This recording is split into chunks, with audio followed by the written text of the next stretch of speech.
that new name, the Department of War, has become the ethos, the warrior ethos of our department. Again, spirit. And I will note, the flyovers will indeed continue until morale improves. But that's also spirit.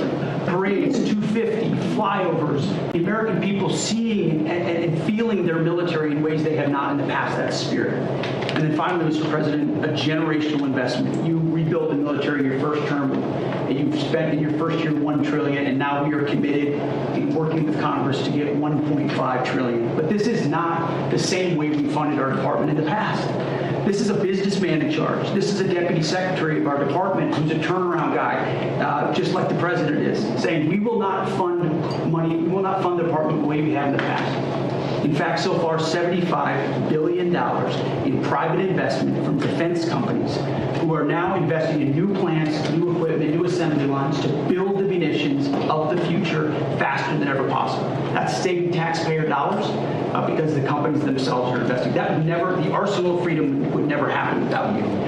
So just like we use a lot of things Ronald Reagan's building was a part of, in this administration and in future administrations, they will look back at Donald Trump and the buildup that he has done, and that will be, the deterrence of the future will be established because of your investment. So thank you, Mr. President, for your Thank you. Scott, please. Mr. President, it's an honor to be here in this historic place as we celebrate our nation's 250th anniversary. And I think if we look back, whether our founders was President Washington, Thomas Jefferson, Alexander Hamilton, could not have imagined the economy that we would have created. It is the envy of the world. And as you said, we have record investment coming in. We've never seen anything like it. And we're pulling away from the rest of the world because of your leadership, the policies that you did from day one in terms of digital assets, in terms of technology, and bringing back American manufacturing. You've done it again. You've had the incredible economy during your first term, and we are seeing that carry over here. And it is in stark contrast to the Biden economy, which was government jobs, government spending, and high inflation, the worst inflation in 50 years. And with the working families tax cut, which I will add, every Democrat voted against. Every Democrat voted against. It is the perfect barbell for this economy. On one side, you have full expensing for factories, for equipment, for farm structures. On the other side, your four signature policies, promises made, promises kept, no tax on tips, no tax on overtime, no tax on Social Security, deductibility of auto loans if you buy an American-made car.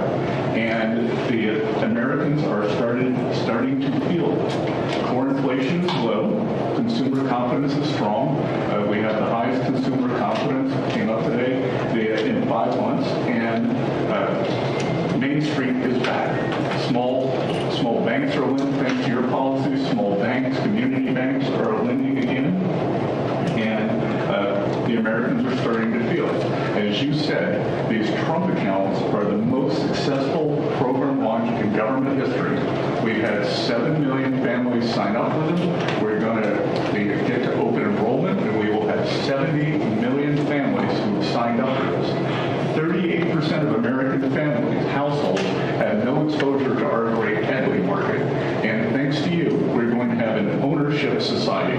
An ownership society. You were one of the first presidents to create assets for the American people, not more debt. We had the biggest tax refund season ever. Trade deals, tax cuts, energy dominance, and the regulatory efforts. America is ushering in the greatest reshoring wave in our history. In June, our manufacturing sector expanded for the 6th straight month. We've got construction jobs, and they're going to lead into manufacturing jobs. We've got Main Street prosperity. Real wages are up $1,000. And sir, what you've done again too is the bottom 25% of wage earners, just like in your first term, are outperforming the top 25%. This is a working families administration.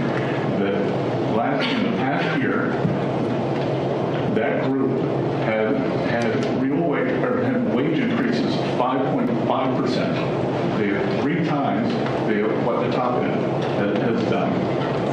So you've done it again, and these are private sector jobs we are creating. As you often say in these meetings, we could have created 1 million, 2 million government jobs, but we didn't. The private sector is creating. We've got incentives, we've got money coming in, and we are rebuilding. So, and then our energy dominance, thanks to you and these policies, you can come to the U.S., you can have regulatory certainty, tax certainty, and energy certainty. So it is the best place in the world to build your factory. And finally, I want to add, it has been a pleasure to be a part, or a privilege to be a part of, as we've gone from ethnic purity to economic purity, to constrict on your orders, constrict the Iranian regimes, the financial tentacles all around the world. We started it on your orders. We started it in March 2025. In December of 2025, the largest bank in Iran collapsed. The central bank had to print money. That caused inflation. Now they got 180% inflation. They aren't able to pay their troops. And on your orders, we are searching for their assets all around the world. And that money will go to the Iranian people, Americans who have been harmed by the Iranians, whether the USS Cole or the barracks in Lebanon, or it will go back to when the Iranians attacked these ships coming out. So it's been a privilege to be part of that, and I look forward to it. Thank you very much. And I want to just add that today there are more people working in the United States than at any time in the history of our country. We have more people working today, and we'll think of that number, I mean, more people working today by far than at any time in the history of our country. So it's been something very, very special. Bobby, please. Thank you, Mr. President. Let me just take a moment to take note of the historical significance of this occasion. Before the press came in, you asked all the cabinet members who had been to Camp David before, and I think about 3/4 of them had. I raised my hand, but I haven't been here for 62 years. I came here on weekends, as many weekends as we could between 1961 and 1963. My father loved this place. My uncle loved this place. He was, nobody knows about this because it's not in the history books, but he was resentful at Dwight Eisenhower for renaming it Camp David. And if he had made it to his second term, he was going to rename it Shangri-La, which was the original name that Roosevelt had named it. But my uncle prided himself on being the most open, transparent administration in history. He was the first president to have televised press conferences. During his 1,000 days in office, he had about 30 press conferences. You, Mr. President, had press conferences every day. And here you've opened the inner sanctum of the presidency for the first time in history, and I think that's a beautiful thing. But you also face, although you gave these guys a lot of compliments, the most hostile press corps that any president in the United States history. I was trying to uniformly.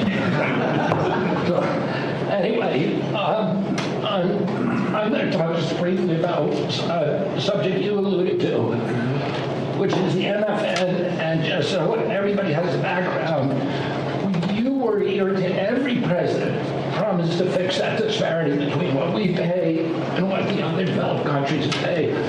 When you came into office, the list price for Ozempic was $1,350 for Americans. You could get it at any pharmacy in London, Hamburg, Frankfurt for $88 to $7. That means that the 300,000 Americans who take that drug will be saving $3,700 a year on pharmaceuticals every year. And you can apply that across the board. This is going to change. It's making pharmaceuticals affordable, the most affordable in this country of any country in the world. Well, thank you, Mr. President. How are you doing on the autism research? We will have an answer for you. We just got So important. Okay, we'll be talking about that. We'll be having something of interest. Such an important thing. There's a picture of your uncle right there on the wall. I know he's looking a handsome guy. And that's quite a picture. Did you see it? Yeah. So maybe that gave you the idea to start out that way, but it's quite a picture. Any questions? Mr. President, We've seen these strikes between Iran and the United States for the past 2 days. How do you go about reviving the ceasefire and getting diplomacy back on? Well, I think we just want to win. We just want to win.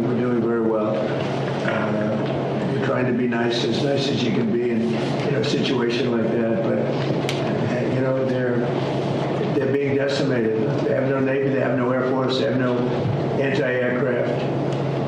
Doesn't mean they don't have any capability. They have some, but very little. We just want to win. We don't want to have them. It's very simple. They cannot have a nuclear weapon. Iran will not have a nuclear weapon, and they can't have a nuclear weapon. If they did, the Middle East would have been wiped out by now. If I didn't stop the JCPOA, the Obama deal, if I didn't terminate that, they would have had a nuclear weapon. I believe Israel would no longer be with us in big parts of the Middle East and perhaps other countries in different continents, frankly. These people are crazy. So they cannot have a nuclear weapon, and they won't. Mr. President. Expect over the next 4 weeks, 8 weeks, We'll be hitting them. We'll be hitting them very hard. Mr. President. At some point, they're going to say, we just can't take it anymore. Mr. President, on the disarmament deal that you announced, do you have assurances from Israel that they are on board with this deal? And what comes first? Does Israel pull back and then Hamas disarms, or does Hamas need to disarm and then Israel leaves So we Gaza? do have an understanding with Israel. Israel is very happy about it. Israel helped us. And they've been very good. They've been very good about it. Most people said that would be a deal that would be undoable. Now, will it go through its ups and downs? It's a very complex situation over there. The people are very complex and difficult. In many cases wonderful, in many cases not so wonderful. But that will be it's a great breakthrough. Nobody thought that would be possible to disarm Hamas. That shows you how much success we're having with Iran. Because if you go 4 months ago, 5 months ago, a deal like that would have been impossible. So it's a big step for the Middle East, and people are really impressed by it, and they're surprised by it. And what comes first, Mr. President? What comes first? Did Mr. Infantino speak to you about their proposal to sell a stake in the World Cup? And is that something you support? About who? Did FIFA or Mr. Infantino speak to you about their proposal to sell a stake in the No, I never World Cup? spoke to him. Mr. President, you said this morning on Truth Social that victims of government abuse should be paid back. Yeah. Even if it's not the anti-weaponization fund, would you still want the acting attorney general Well, to I'm find a talking new way about to the do that? weaponization against large numbers of people in our country by the Biden administration and by Obama, but by the Biden administration in particular in this case. But large numbers of people, their lives have been ruined, they've been destroyed, their families have been decimated. They've gone to prison for no reason whatsoever. There's never been a group of people, most likely, I can think of a couple that were treated pretty badly, groups, but there's essentially never been a group of people treated so badly as these people. And this fund was not for me. This fund was for those people that have been weaponized, that have been abused. Now, I was abused. They attacked my house in Mar-a-Lago, where I lived. And I was, big damages should have been given to me. I don't want anything. I'm not talking about myself. I think that there's a group of people in this country, history will show, that were treated like nobody else has ever been treated. So badly, so horribly. Their families have been ruined. Many, many suicides. They've committed suicide. People that were very successful that wanted to go to a rally or an event and ended up spending the rest of their lives in horror. So, you can say what you want about the fund, and they've agreed to not have a fund, but there are a lot of people that are very upset about it. A lot of Republican people, a lot of Democrat people are very upset about it. A lot of people were covered. I wasn't covered by that fund. I don't want to be covered by the fund.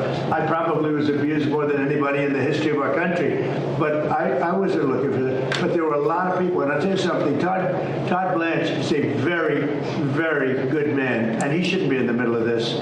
He should get approved, because you will never get anybody like him. You're never going to get anybody. And to make him a pawn in this whole thing, this is being done by a senator, and I don't really blame him, to be honest with you. I endorsed his opponent, and as soon as I endorsed his opponent went through the roof, and he won the primary election in Texas for Senate. And the man that lost, the man that I didn't endorse, has become very angry, and that's okay. I understand that. I probably would do the same thing. You want to know the truth? I think I'd do the same. Mr. President, on that though, do you agree, just to be clear, do you agree with the acting attorney general that the anti-weaponization fund is dead? And why not just put that in Well, it writing? is dead, but, I wish it weren't, to be honest with you. I think people were horribly treated, horribly abused. This has nothing to do with us. This was me. Horribly abused, and I'd like like to see them compensated for the pain. They lost their families. They committed suicide. Many people committed suicide. They went down for an innocent journey. And I'm not only talking there, I'm talking about not even having to do with that. The way they were treated. The Biden administration and the Obama administration weaponized government and destroyed lives.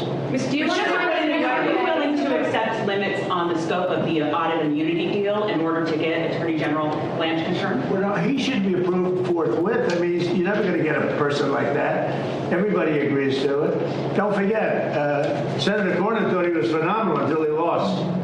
You know, when he lost, is that a correct statement? You come from Texas. Yes. I mean, he thought this was the most incredible person. And when he lost, then he lost because of me. I endorsed somebody else. And as soon as I endorsed the other person became a rocket ship upward. And he lost. And, you know, I think I'd be the same. But would you accept I mean, I shouldn't say that, but I'd be upset also. And so I fully understand it. He shouldn't be that way. I shouldn't be that way. But he is that way. He's become a very angry person. And I understand you have a couple of others that I've caused their defeat to. And, you know, probably hear from them too. Yeah. Mr. President, back on Iran, there's a report that you got a proposal from the military to go big and hit them hard over 10, 14 days. Well, we're going big. Are you going to consider? We've already gone big. Look, I mean, what's big? They had 159 ships. That was their entire Navy, 159. Their entire Navy is laying at the bottom of the sea. I'd say that's going big. They had 200 airplanes. They're all gone. Every one of them. They're on one airplane. They had anti-aircraft weaponry, very good, but it didn't work. And it's all gone. Their radar is all gone. Their leaders are all gone. Everything's all gone. But they'll fight onward. Mr. President, on Ukraine, you said the other day that you're not sure about whether to grant Ukraine the Patriot missile license that had been discussed. Do you want to see more from Zelensky before you take that action? Well, it's a big step. Look, we have the greatest weapons in the world. We have the greatest drones in the world. People don't know that. We have the greatest weaponry in the world. We have, in the case of President Zelensky, he'd like to have some Patriots. He'd like to have some Tomahawks, which are, you know, lethal, one offensive, one defensive. But when you give somebody the right, very complex weapons, by the way. I mean, the Patriot, as an example, the other day you read that 5 missiles were shot. They were going 8,600 miles an hour. Think of it, 8,600. Now a car, if you go 60, it gets to be a little faster. If you go 100, 8,600 miles an hour. And they were big missiles. And they were shot at Jordan. And our guys were there. Bing, bing, bing, bing, bing. 5. Bing, bing, bing, bing, bing. Right? I don't want to be like that. I had to be very careful. That would have been a great soundbite. There were 5 missiles, and we shot all 5 down before they got close. Nobody else has that capacity. These weapons are incredible. We have to be very careful about letting somebody build them. You know, it's very important now. We are building many plants now to make those, and the Tomahawk missile is the most incredible thing. You can go into a doorway. You can put it through a window of a house. Nobody's ever seen anything like it. You have to be very judicious, but you have to be very careful. Now, we have not agreed to that. We're talking about it, but it's a hard thing to give away that kind of technology. And I don't think this would ever happen, but you know, those people that you give that technology, they can someday turn on you. You know, that is possible. You look at war, it's happened a couple of times over the years, right? So we have to be very careful. I mean, we guard that. We have the greatest military in the world, but we have the greatest weapons in the world. Now we have to make them a little bit faster because we've given a lot away. You know, President Biden, unfortunately, gave a lot away to Ukraine. And he gave, and so did I. I mean, I gave them the javelins and the tank busters. Without the javelins, that war would have been a one-day war. It would have been over. They wiped out the tanks going up to Kiev when they got stuck in the mud. They had a general that decided to go through the mud instead of going up the highway where they were going very nicely. It would have been over. But no, I gave them the javelins. The javelins are unbelievably. We have the greatest weapons in the world. We have to be very careful about giving out the secrets to those weapons. And they're not, you can't copy them. It's a little like NVIDIA. They have a chip. They say you cannot copy it. the complexity is so great you cannot, most things you copy. China's known for it, other countries, we do something, and I guess we copy also. Most things you can copy pretty easily. There's a chip that they made, their ultimate chip, and they always have the ultimate chip. And I say, well, why doesn't somebody copy it? Because they can't, the complexity. They can't copy our weapons. We have the greatest weapons in the world, many of them. Those are just 2 or 3 that I mentioned, but you cannot copy them, so we have to be very careful. As Hamas disarms as part of this plan, who do you see as taking possession of those weapons that they have? Does that go to the new government? It's going to be the Board of Peace, mostly. It's going to be run by the Board. This Board of Peace has been it's led by some amazing people. Board of Peace. Mr. President, you said they do have some capabilities left. Should Americans be prepared for these back and forth attacks to continue until Iran simply isn't able to strike back? They'll get weaker. They'll get a little stronger maybe now, but they'll get weaker, and then they peter out. Yeah, sure. I think so. I mean, it would be foolish to say no. You always have to keep your guard up. What is the status of talks? Who from the administration? Well, they always want to talk, but they break their word so often. Steve is talking. Jared, we have very good people. JD's involved, very strongly involved. We have great people talking. Marco's involved. Because they say talks aren't happening. Very good people. We're the best people. But they'll make a deal. As an example, we'll talk about nuclear. And we'll be in there talking about nuclear for 7 hours. I say, why do you need 7? You can take 10 minutes. You have 5 minutes. You should solve it. But 7 hours, and then they'll go out, and I'll say, they discuss nuclear. And they'll go out and they'll say, we never discussed nuclear. And I say, why did they say that? All they do is make me angry. They just make me angry. Any other questions? Do you believe that you can reach a deal with Iran, given that you talked about how Yes, you loyal can. I they mean, are? look, I'm losing faith in them because they do lie and they do misrepresent. Well, the other day, the 5 missiles were shot. We knocked them down, but we were in the midst of a negotiation. I mean, I'm waiting for Steve to call me. How's the negotiation going? And instead, I got a call from Pete that they just shot 5 missiles at one of our bases in Jordan. We have bases in Jordan. Fortunately, our people operated the equipment. It's also very complex to operate. You talk about the equipment.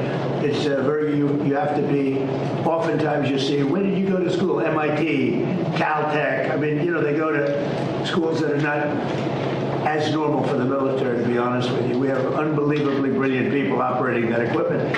And when you don't, the equipment, the shots miss, the safety misses, or the accuracy misses.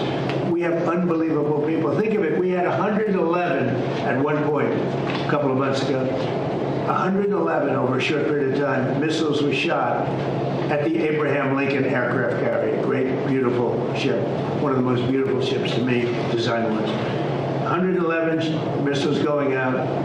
Out of the 111 missiles, 111 missiles were shot down quite a bit earlier than they got. I mean, long before they got there. They were shot down. It was almost, in a couple of cases, they were shot down almost as they were taking off. It's incredible technology. So you have a ship that costs billions of dollars, and you have missiles heading to it. 111 missiles were shot down, routinely shot down. And I spoke to the people. I like to reward people. I call them up. I'm the president. And they were cool as a cucumber. Mr. President, the last 2 weeks of strikes by CENTCOM has said that those were meant to degrade Iran's ability to disrupt the Strait of Hormuz. How many more strikes will it take to significantly? Well, you never know. Look, I mean, most people would have given up by now. They've got no Navy, they got no Air Force. Most people would have given up. They haven't. So I give them credit for that. I mean, they're known as being tough. They're tough. Back on Ukraine, what did you tell President Zelensky about the Patriots? Did you explain all that to him? I did. I spoke about Patriots. I spoke to him about Tomahawks. I spoke to him about everything. I also spoke to him about, let's get this war over with. So last month they had 25,000 people. It's averaging about 25,000 people a month die. Mostly soldiers. Almost entirely. But, missiles are hitting areas also. But mostly soldiers.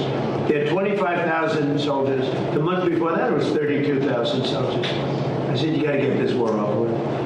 I think he wants to make a deal, and I think Putin wants to make a deal.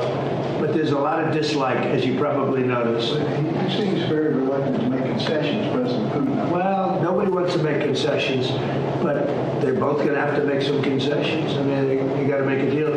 25,000 young, beautiful people, soldiers, mostly soldiers, are dying a month.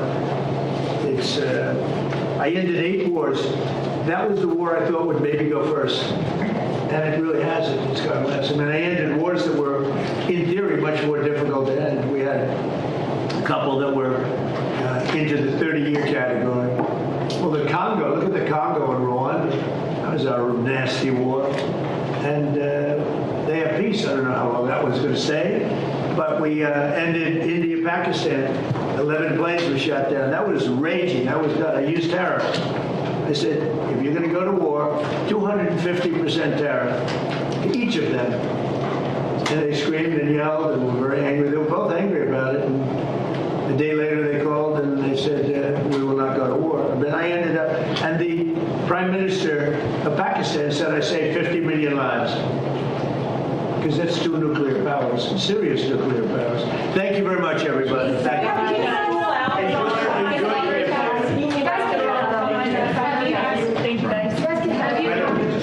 No, I think Minnesota is behind it. You know who's behind it? Minnesota, because they're grossly incompetent. I think the governor's behind it. I don't think there was an Iranian cyber attack. I think that Minnesota ought to get its act together. It's one of the worst run states. JD will tell you. He found tremendous corruption in Minnesota. And by the way, just gave me a report. Massive future things having to do with corruption in Minnesota are happening right now. Thank you. Have you talked to Senator Fetterman about these? Thank you, guys. All right.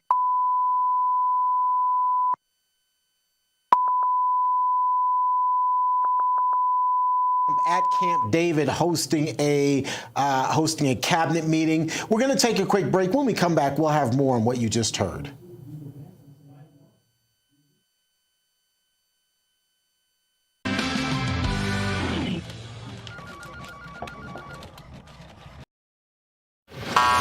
Running on empty, brain fog, can't focus, and those sugar-loaded energy drinks? Sure, they spike you fast, then crash you hard. Fix it with Soldier Fuel, the official energy drink of real America's voice. Soldier Fuel was born in the military to solve a real problem. Troops were relying on sugary drinks that wreck performance, so they built a better option. Zero sugar and steady energy, powered by caffeine, taurine, inositol, and extra B vitamins for clean energy and focus. No roller coaster crash. This isn't gas station hype. Soldier Fuel was built alongside the U.S. military and proven where it counts. Used by American soldiers and elite special operations. This is really good. And when you fuel up, you give back. 15% of profits go to pro-military charities. Scan the QR code, search for Soldier Fuel on Amazon, or go to buysoldierfuel.com and get an automatic 15% off your entire order. Real America's Voice is growing, and now it's all in one place. Introducing the new and improved RAV app, built for access, community, and choice, not paywalls. Here's the key. RAV is still free to watch. No sign-in, no membership required. Your favorite live streams, breaking coverage, and video on demand are all right there. Free, just like always. For the War Room Posse, we have to be a force multiplier on this. We have to stick the landing. In the White House, in the Oval Office, you're crushing it, my friend. And if you want more, the members section is your backstage pass. Get exclusive behind-the-scenes photos and videos, insider moments from the studio and the field, and early access to new content before it goes public. Members can also unlock special experiences like virtual meet and greets, member-only auctions, and select event access, plus commercial-free viewing of certain shows inside the app. It's not just an app, it's a community. Download the RAV app today. Find it in the App Store and Google Play. This is Diane from Rhode Island. Why do I love Real America's Voice? Because they deliver us facts from hosts who love America and love God. What's not to like?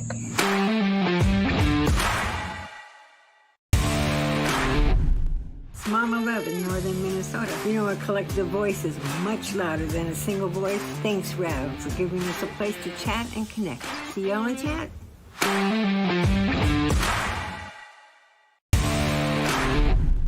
Hi, I'm Bridgie. And why do I love rap? Well, even out here in the cornfields of Iowa, I still need news I can depend on. That is Real America's Voice.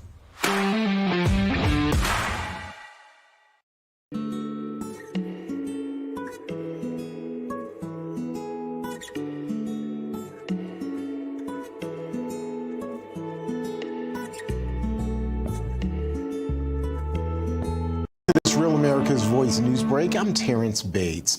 President Trump just wrapping up his latest cabinet meeting at Camp David. The president and, of course, a number of his secretaries speaking. Some of the main secretaries, including Pete Hegseth, Secretary of War, speaking out also. An interesting conversation from the Secretary of Health and Human Services, RFK, Robert F. Kennedy Jr., especially since he mentioned that he had spent a lot of time as a child at Camp David, his family members, of course, in the presidential cabinet there. But more importantly, Vice President J.D. Vance talking about the corruption that has plagued the country and how he is now getting taxpayer money back. This really has required a whole administration approach to try to tackle fraud. There are a few things that I want to talk about and celebrate. The first is that just since the beginning of the fraud task force that I started under the president's leadership and direction, we have identified $230 billion of fraud that's being perpetrated against the American people, and we have halted already $56 billion of that. It's sometimes hard, once the money's already gone out the door, it's hard to get it back, but stopping it from going out the door is how we save the American people. $56 billion, and of course we're going to keep on working on that. The vice president talking about how he has recouped some of the fraudulent activity that has cost American taxpayers money. The president, however, also answering a number of questions about the current situation in Iran. Also, the fact that Hamas, he says, has agreed to disarm. The president answering a number of questions about that, saying that the campaign in Iran is part of the reason that Hamas is now considering its disarmament. We, of course, will have much more on the president's cabinet meeting throughout the day. But for now, let's get you back to your regularly scheduled program.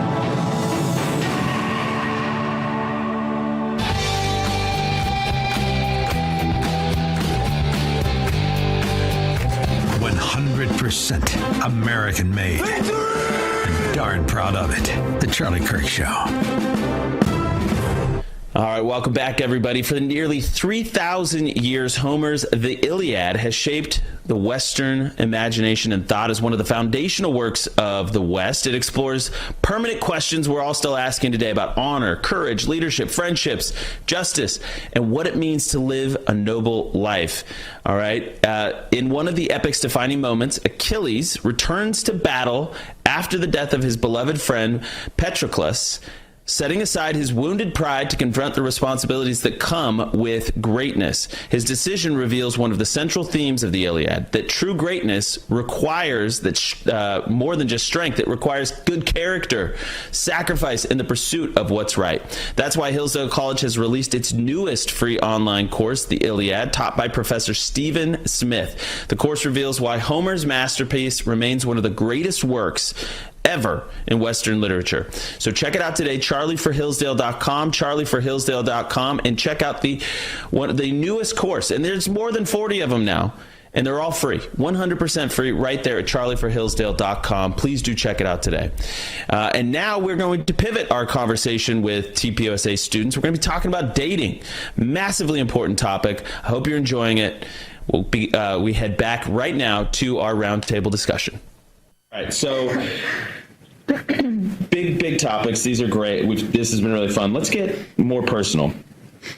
I want to get into affordability, housing, jobs, all that stuff, but I've been waiting for this topic, so I'm just going to get into it.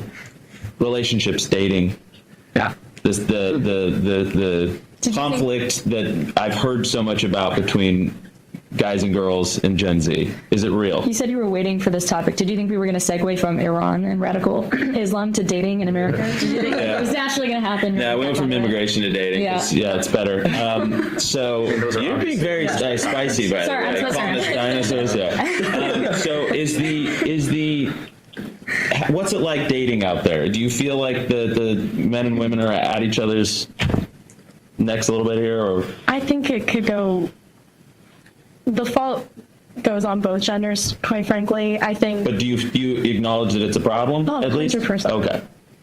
Do you think? Generally speaking, the dating pool is not very good, yes. Okay. What about you? Dating is rough right now, man. It's bad. It's bad out here. You're what are the sources? throwing a lot of shade at We're calling the dates dinosaurs. Let's all just calm down. Not good. Not good. I mean, it's hard to find a Christian woman out there that's nice. So maybe not at this table, but as far as outside it, go for it all. I mean, I would agree. It is rough. I'm at a point where I'm like, okay, I'm going to focus on me. I'm going to focus on my career, on schooling. And if God brings me a man, then he'll put him in my path, and that's what it's going to be. I'm not going to go out looking because I've failed at that for sure. It's funny she put it that way, because the second I said that to myself is when I found my beautiful girlfriend, who I'm very grateful to have met. It's like finding a diamond in the rough in a needle in a terrible. haystack. Yeah. But I think. Sorry, were you going to say something? Next year, right? Okay. I think an issue that we're seeing, a lot of it, you keep mentioning education, and I agree with you. I think the way that we have grown up, we've heard these words like dating to marry and like courting and all the things. And whether or not you're Christian, there's a lot of, you would call it like dating intentionally or dating with purpose. And we're saying these words, and I don't think it's necessarily, you said there's faults on both genders, and I would agree with that. But I don't think we're in the wrong as genders, as a generation. I think that's too vast to say that. I think we're all very confused, and I think we all have not gotten proper guidance. A lot of that has to do with the gender ideology insanity that started, it's been going on for a long time, but really picked up in 2013. We've in this generation, we've grown up with the idea that we don't know who men are, we don't know who women are. So it's less like we're all just unsavable, vapid creatures who can't find husbands and wives. I think it's more like we're all really confused and scared, and men can't ask a woman out without being Me Too'd, and women can't do anything without... I have a question for the men on that topic, and then I'll have Blake correct the sexes and genders thing. It's gender's actually an invented... No, we don't need to dive into it. We have two sexes. That's what it is. All right, so men, do you feel concerned, nervous, scared, fearful that you might be Me Too'd, as she said, when you ask a woman out or when you try and, flirt with them or approach them in some way? I've been through it already, so it doesn't scare me. See, okay, that's interesting. Yeah, that's valid. Yeah. For another podcast. What do I mean by that? So just it could mean anything, but it essentially, if you approach a woman, are you worried that you could be accused of being a toxically masculine, aggressive male? She has no hair, maybe. Yeah. I ain't approaching one of those, so we're good in that department. Well, I think the bigger picture is, if we're saying both sides acknowledge it's very difficult, what are the substantive drivers of that difficulty? So the hookup culture is a bad thing. Yeah, I think social media is really bad too. Yeah, is that what you said? Social media is. Well, I said hookup culture, and in colleges especially. I mean, even that where I go to school, that's like what happens. Like people, you get their freshman year, and it's like, oh, the hookup culture. People passing on from those that you look up to, either on the sports team or in your sorority or frat. It's like normalized in a way. And if you don't go to like Liberty University, I'm sure, where it's more like Christian based, you're dating intentionally. It's very detrimental to just like,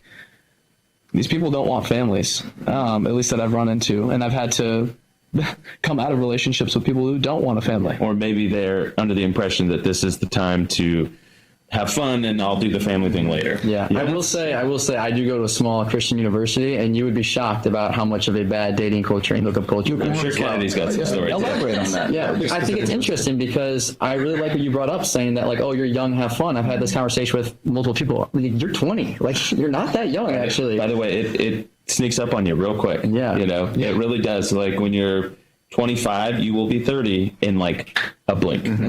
So it happens very, very quick, and I think there is a lack of appreciation just for how fast time goes, right? We know in Scripture says, life is fleeting, right? And so I don't think young people are good at acknowledging things, and I know it's a dirty word or dirty expression, but the biological clock is real, right? It is for everybody. But yeah, I think the question is, hookup culture, social media, Christian university, would you agree that some of this is even happening. Some of it, absolutely. Yeah, of course, right? I mean, it's no disrespect to Liberty. It just happens. We have furries too, you know. Do you really? A few. At Liberty University. Wow. That's kind of bonkers. Yeah. For you three, you mentioned you have a girlfriend, and you've also mentioned that you've been Me Too'd and whatever. Yeah, so if you want to know more about that, I'm definitely open.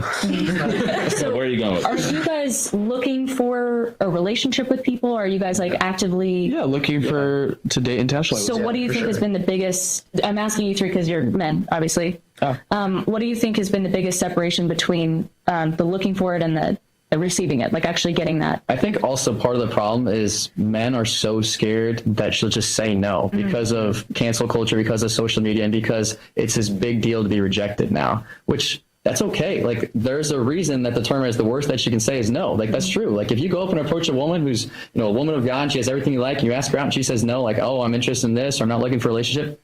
Great. So what? You gained experience, you were confident, and you made a good choice, and it just didn't work out. If you think in life every single situation is going to work out that you try to go for, you're not probably going to get very far. Yeah, and then you're closer to finding your person. Exactly. And you learn how to deal with that and realize that not every single time it's your problem, but also if it is something that you did, learn from that and become a better human being through that. Right. You said you think one of the main drivers for men not being confident asking women out, because girls, would you say that that's a problem? Guys don't ask. They're not being leaders in that way. They're not being so that's a frustration.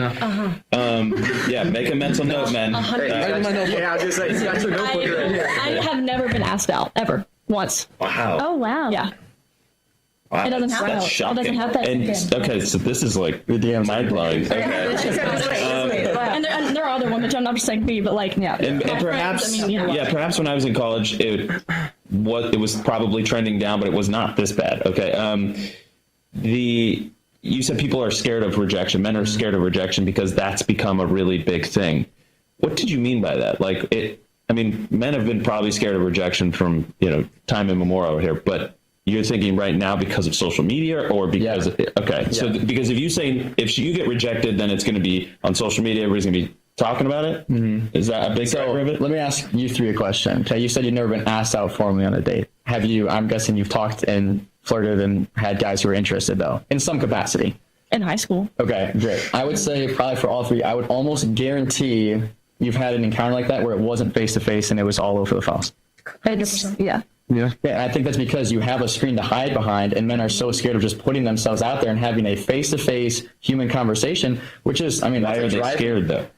Because of the rejection, and I think it's because people are soft. So I'm very curious. I want you to unpack this more. I usually, when I'm talking about that with my friends, I usually attribute that to them being scared that I described as getting Me Too'd, but the woman is going to post that and say that she made her feel uncomfortable and scared of almost the more legal ramifications. Is it more the embarrassment and rejection aspect of it? Well, I think in our generation specifically, gossip is a huge issue, especially on college campuses. Cancel culture. Yeah, cancel culture. And then exactly social media now. Social media, through friend groups and whatnot. Like, for example, I asked this girl out, she says no. I guarantee you within hours, maybe minutes, every single girl that she's close to knows, back home, family, all knows about the situation. So you can't do anything. Correctly. And I think that's like the hard part about it is like, if I ask a girl out and she says no, why is that such a bad thing? And why do you have to demean the other person so much from that? You should feel honored in some sense. Yeah. In some sense, should be able to be like, have a little bit of respect that the man was able to put himself out there and be willing to be rejected. That's part of the risk, is you have to be willing to be rejected.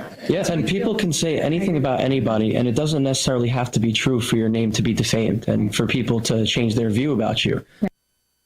All right. Hopefully you guys are enjoying that. I want to tell you guys about Eckl. Eckl.com. That's EKKL.com. It's entertainment that the whole family can actually agree on. That's good. That's uplifting. It's entertaining. The stars of Duck Dynasty, Willie and Corey Robertson, teamed up with Eckl to create a brand new, one-of-a-kind streaming platform built around faith and family. And they didn't just lend their name to it either. They didn't. No, this is not some passive interest.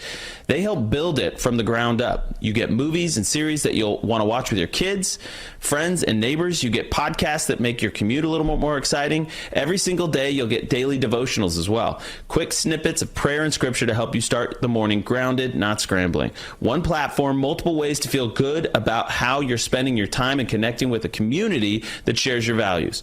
The best part? You get it all for only $5.83 a month. That's $5.83 a month. Getting started is easy. Just head to EKKL.com. That's EKKL.com. Sign up today and get ready to be part of something better. We'll be right back.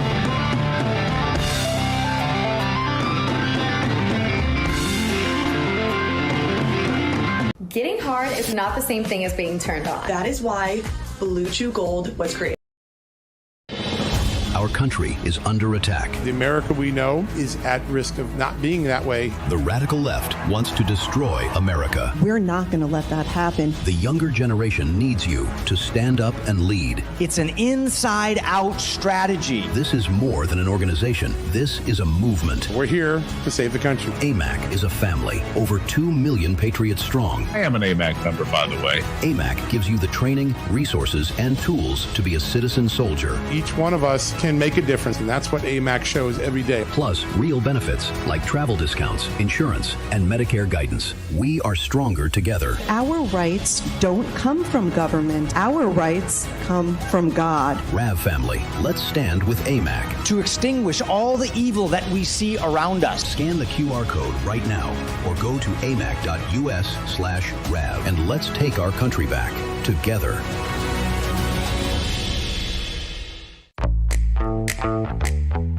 Now is the moment to put your brand in front of an engaged, loyal audience through Real America's Voice. When you advertise on Real America's Voice, you're not just running an ad, you're partnering with trusted voices like Steve Bannon, Charlie Kirk, and other influential hosts.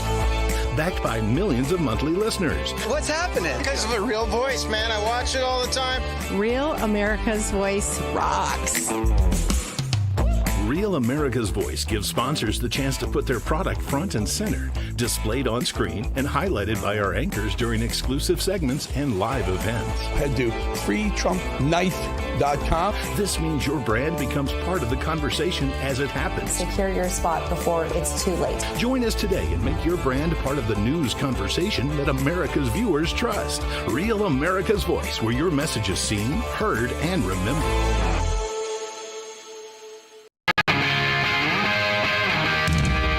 Welcome back, everybody. This is our final segment of the hour with this group of students. And in hour two, we're going to have a whole new group of students. We're talking about dating, critically important. It's a struggle out there for these young people. So pray for them, think about them. And when you meet them, remember that you have an opportunity to be an advisor and a mentor to these people. Let's make mentoring great again. Let's hear from our students one more time. Especially with social media, it's not like I'm telling the six of you. I know nothing about being defamed. Yeah.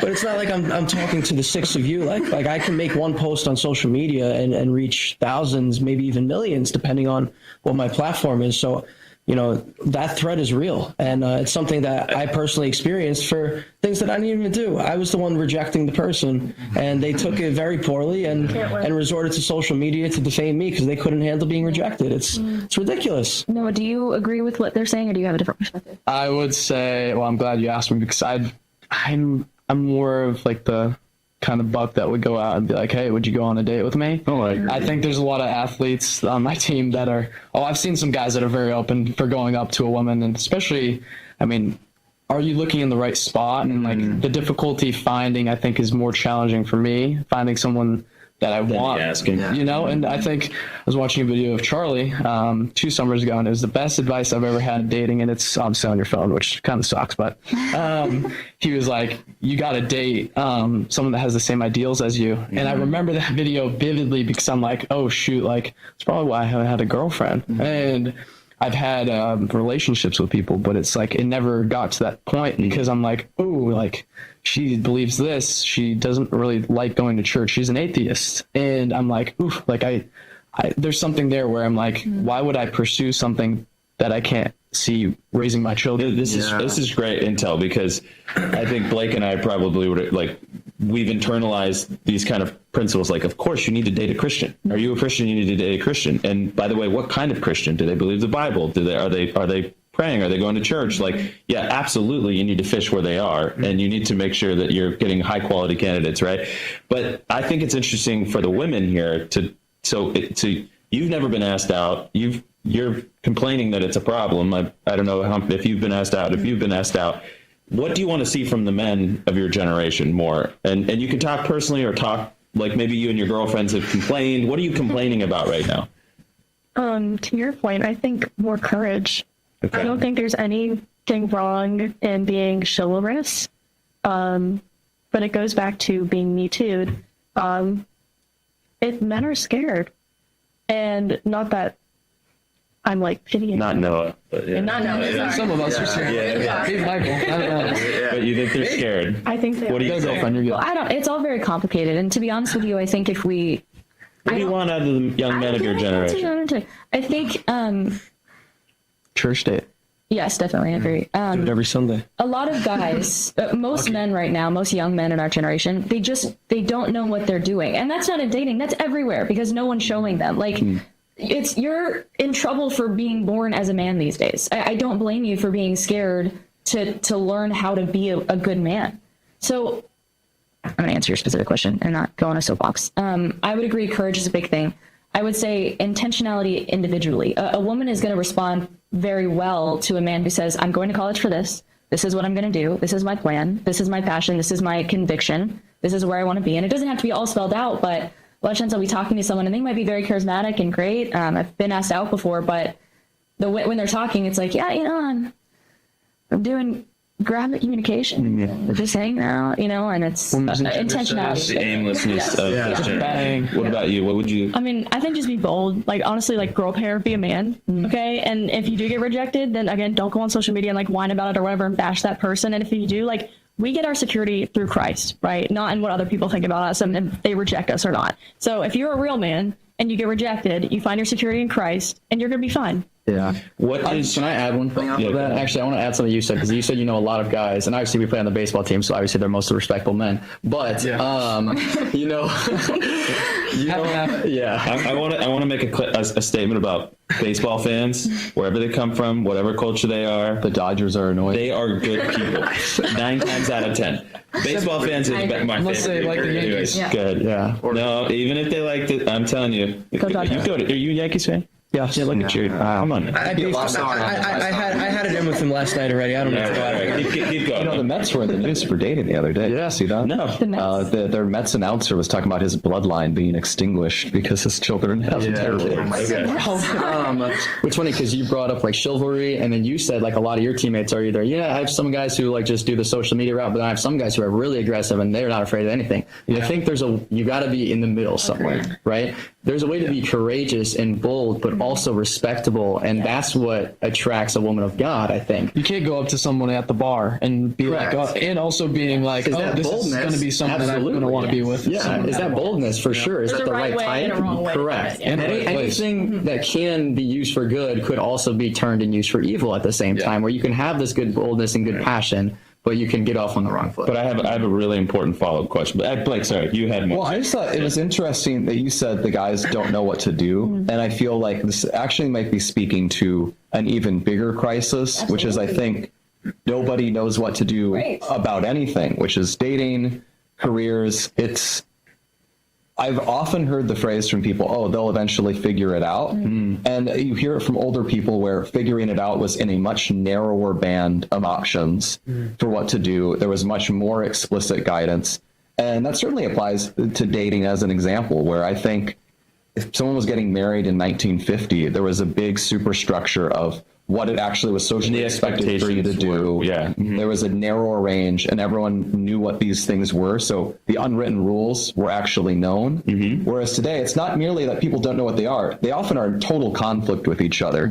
I ran into this myself, where you're in a culture and like at a church, for example, and what actually does the woman consider an unwritten rule for how a man is supposed to behave? Totally different. This is in DC, so they came from different places. And as a result, you truly have no idea what to do. It is luck-based almost. I think Charlie spoke to that because Charlie, for example, presented such an explicit vision for how men should behave as an example. And I think that also is the appeal, you guys might agree with this, of someone like, even Andrew Tate, is that someone who stands up and says, this is what you should do on all these different things is going to create appeal because they offer something. Because the culture is lacking so much structure. I want to follow up. That's a really good point. The women, you're saying to the men, be more sure of yourself, have an idea of who you are, be aggressive if you want. Not, you know what I mean by that. Be confident, right? What is your women? I'm looking at you guys. What is your advice for other women? What are women currently doing that is getting in their own way? Be nice. They're brutal. They're really like a lot going against the guys. I feel for the guys. Like no excuse, but these women are brutal. How so? Just like if they ask them out, they talk crap about them on social media. They'll laugh at people's faces. I mean, and it's totally. Mean girl. It's the mean girl culture. Oh yeah. I've never experienced that. It's only gotten worse.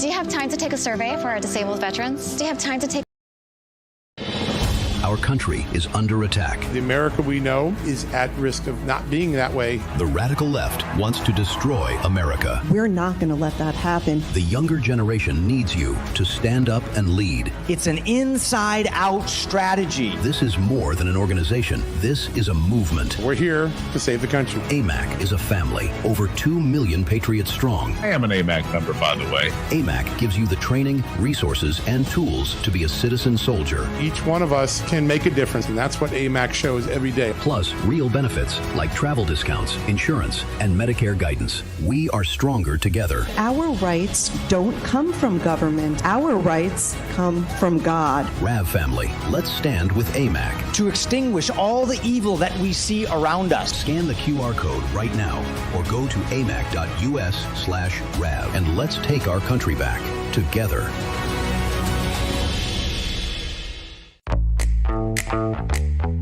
Now is the moment to put your brand in front of an engaged, loyal audience through Real America's Voice.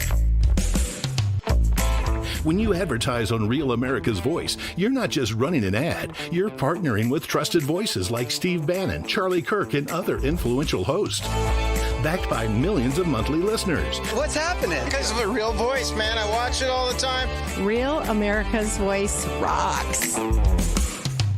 Real America's Voice gives sponsors the chance to put their product front and center, displayed on screen and highlighted by our anchors during exclusive segments and live events. Head to freetrumpknife.com. This means your brand becomes part of the conversation as it happens. secure your spot before it's too late? Join us today and make your brand part of the news conversation that America's viewers trust. Real America's Voice, where your message is seen, heard, and remembered. America's Voice. We don't get to crash or lose focus. That's why we drink Soldier Fuel and take Go Pills to stay ahead of the chaos, because we do this for you. Go Pills and Soldier Fuel, locked in. Go Pills are packed with neurotransmitter support. Soldier Fuel has no sugar, so no crash. Now that's a game changer. Mic on, lights up. Soldier Fuel keeps me dialed right in. Both are used by the U.S. military every day. Built by patriots for patriots. And they're now available to you. This is huge. Scan the QR codes below and order your supply today. Hear that pop? So good. Go to buysoldierfuel.com or search on Amazon. This is performance fuel. Clean energy, sharp mind. That's how we do it at RAV. Visit buygopills.com and get 15% off automatically. Go Pills and Soldier Fuel. Let's go.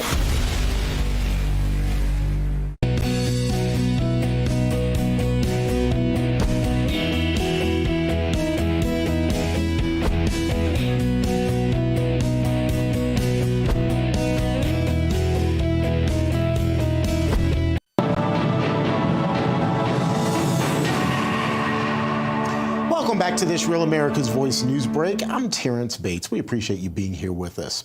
President Trump just wrapping up his latest cabinet meeting, at Camp David there in Maryland. The president addressing everything from the Iran war to Hamas's alleged agreement to disarm to all kinds of other things as well. Our Neil McCabe outside the White House, he was listening in on the meeting.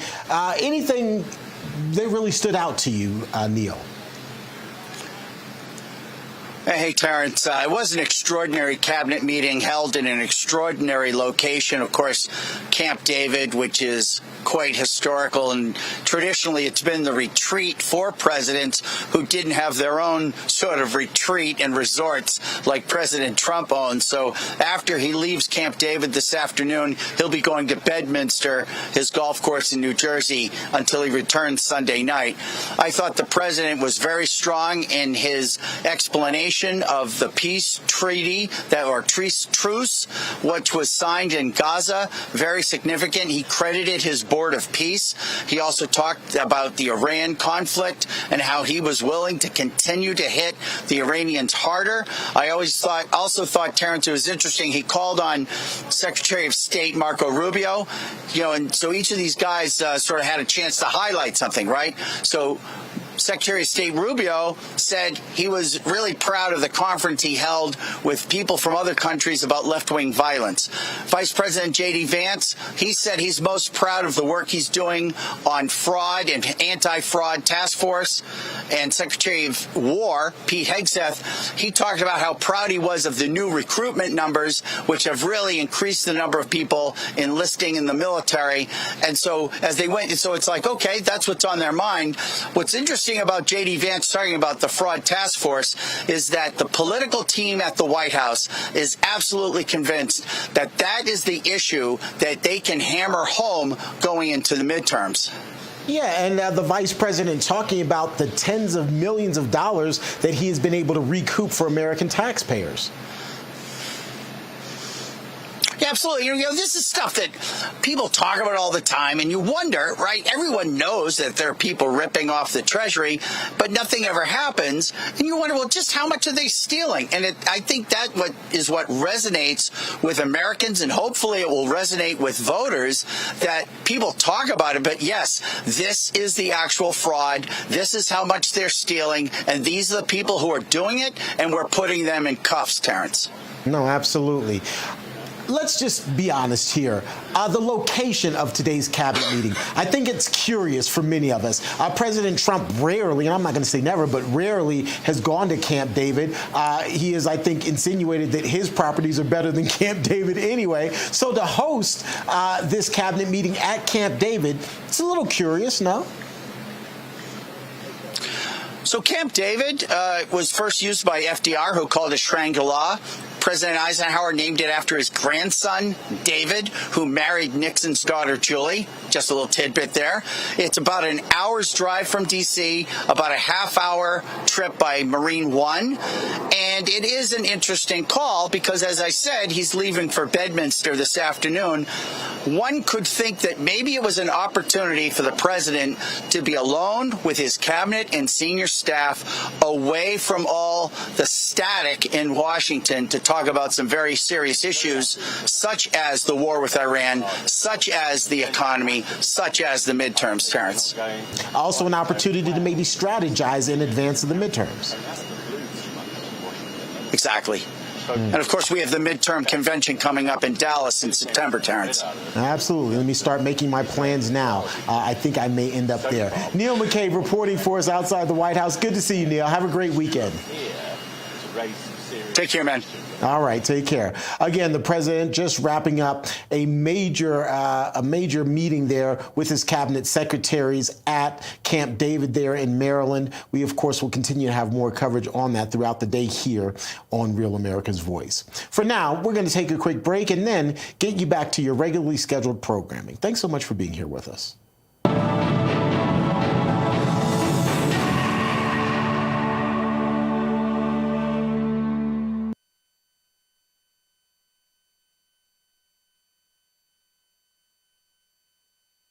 All right, you guys, listen, here's something I realized about my retirement account that honestly caught me.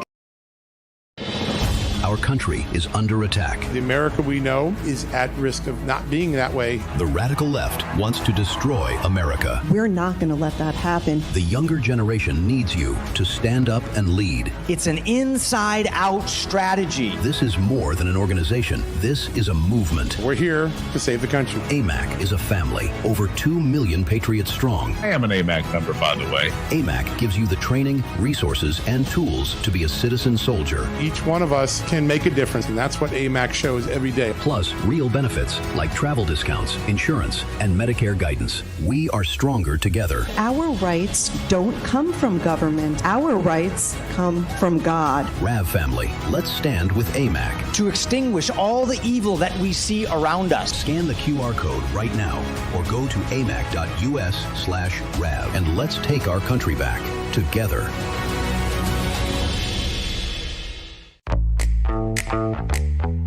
Now is the moment to put your brand in front of an engaged, loyal audience through Real America's Voice. When you advertise on Real America's Voice, you're not just running an ad, you're partnering with trusted voices like Steve Bannon, Charlie Kirk, and other influential hosts. Backed by millions of monthly listeners. What's happening? Because of a real voice, man. I watch it all the time. Real America's Voice rocks.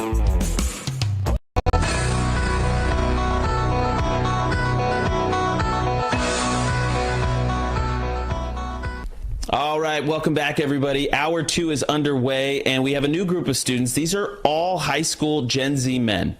They were born around 2008, 2009.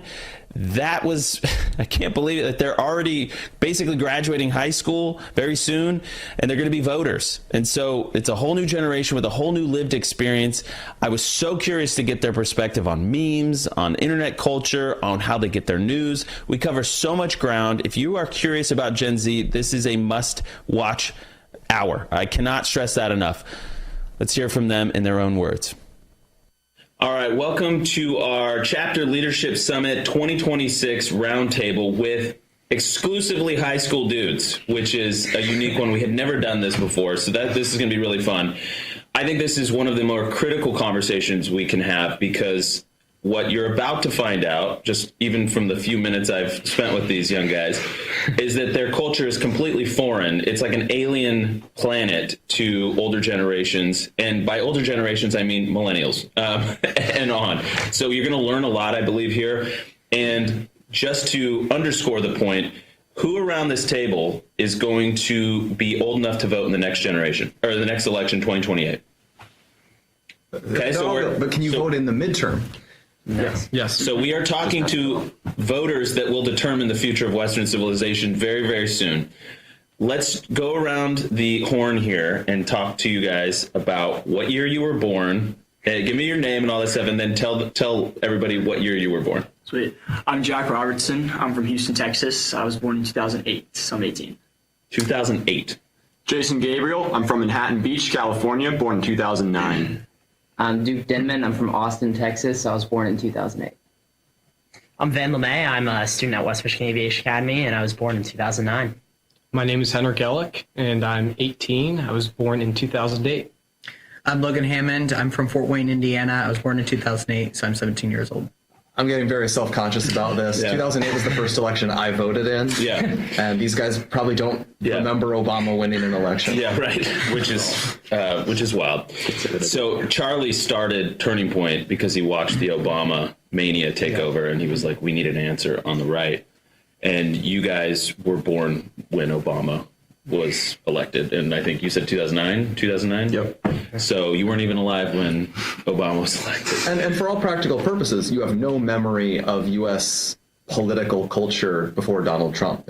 You guys were in first grade. Donald Trump is basically your political experience, right? Mm-hmm. Yes. And 4 years of awful Joe Biden, but nevertheless, it's basically Donald Trump dominated Joe Biden's term. They didn't live through how much he changed everything. Right. And it's like you don't remember, for older people that might be watching this, like, pre 9/11, when you didn't have to, get a cavity search to just get through the airport. Okay, so I just wanted to frame that up for people watching at home that the world you are living in and have been exposed to and experienced is completely foreign to a lot of people. All right, so somebody said, I forget who it was, I think it was you, that your basic entire social media existence, kind of online discourse, political discourse is memes.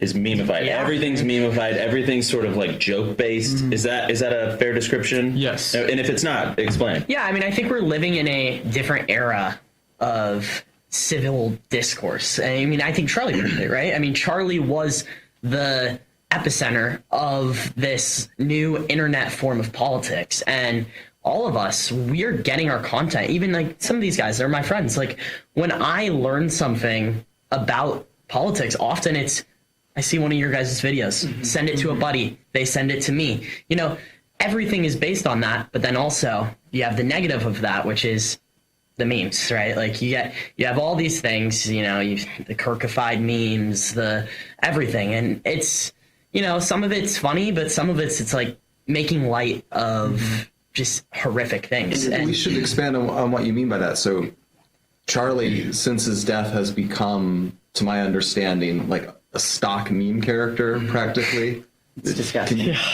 You can't scroll Instagram Reels without every 5th video seeing a picture of Charlie Kirk throwing out a hat with a gambling advertisement on his shirt. Like, it's disgusting. It makes me scroll past that immediately. But I think it's awful that they've just totally tried to materialize that. Sorry, go ahead. Okay. It's fascinating because it's almost like they're desensitizing you to the fact that what happened, right? Because he's gone, he got assassinated, and like the memes and it being out there and the jokes that are made, it desensitizes the public to that it actually happened. And that's seen in other areas of politics as well, I believe, where it's like there's just memes and memes and memes. And it's almost like because you see it so much, you're just used to it. And well, I think this is really powerful what you're saying, because I believe one of the reasons Charlie was assassinated was because, you know, Lance Twiggs, Tyler Robinson, their larger friend group. We often talk about this video by Turkey Tom that dives into their lived experience. And I think it was very memeified. I think it was very disassociative of real morality and real lived experience, IRL life, you know, versus the meme culture, where things become disconnected from the real world consequences. This is why I think we just found out that he came back to his home crying and saying he wished he wouldn't have done it, because it was an instant confrontation with reality that I think the young people like you are being steeped in memes, jokes, that is disassociative. So to ask you guys to elaborate, so we say you're in this very online stuff. How, first of all, what actual social networks are you using? X versus Instagram versus TikTok? And then as a follow-up, is this mostly being shared then via, are you just in a bunch of group chats, and are those people you mostly know in real life, or is it heavily people you know online? This is a great question. Yeah, let's just go around the horn. I want to hear from everybody. I can start off. Yeah. So I'm on Instagram. Sometimes I'll go on YouTube Shorts, but mainly Instagram and TikTok. I am on X, but that's just for political purposes. Most of the people that these reels come from are through my Instagram reels or stuff that I send to friends that I have in real life. Very few are in group chats, and it's kind of just, you know, you scroll your network. I know most of my algorithm is either short form content talking about political discourse and what's going on, and few memes that are relatable. So mostly DMs to your friends in the app, right? So you use the Instagram. Yep. Okay. And most of them you know. Yeah, okay. What about you? I am primarily on Instagram. That's kind of my primary platform. And everything I see that relates to that just comes through the algorithm. I don't necessarily know the people who are posting them, which is the most concerning thing to me, is because we don't know who these people are. And we know that these social media platforms can get extremely addictive. So when you have this mixture between lack of morality and addictiveness, we see it change the human mind. And I think, as you said about Tyler Robinson and Lance Twiggs, for example, that is happening to so many of our youth because they are being brainwashed from the things that they are seeing online and on social media. Yeah, you know, for me, I'm mostly on, my social platform is Instagram. And I think that the message that needs to be conveyed to the rest of Gen Z, and honestly, even people in these conservative circles, is at the end of the day, a lot of these memes, you know, when I see the videos of JD Vance with the luscious hair and my personal favorite that face, All right, everybody, as these kids and many more head back to school, it's time to think about family dinners, weekend barbecues. The folks at Good Ranchers got you covered. Good Ranchers partners with local farms and ranches to deliver 100% American meat straight to your door. It's pasture raised, no antibiotics, no hormones ever. It's a guarantee. It's the kind of quality you can taste and feel good about serving to your whole family or friends. For a limited time, you can get $50 off your first Good Ranchers order. That means you can build your own box. You can start, and it starts as low as $129 for like a ton of meat that gets delivered straight to your door. Just visit goodranchers.com/Charlie, goodranchers.com/Charlie to get $50 off anything on their site. Remember, that's goodranchers.com/Charlie. You also get double the free meat with every order on top of the $50 off when you start a plan today. So that's bacon, chicken nuggets that are seed oil free, lots of stuff. So go to goodranchers.com/Charlie. Switch to the American meat delivered. We'll be right back.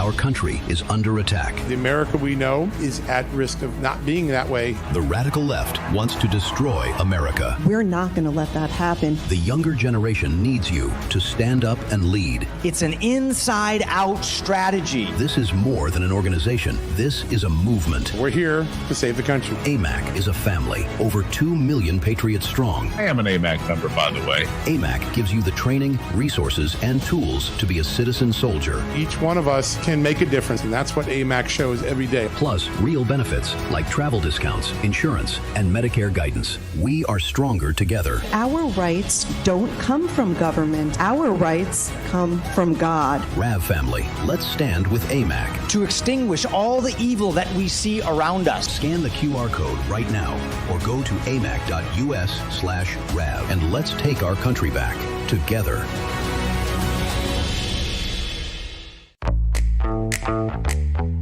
Now is the moment to put your brand in front of an engaged, loyal audience through Real America's Voice.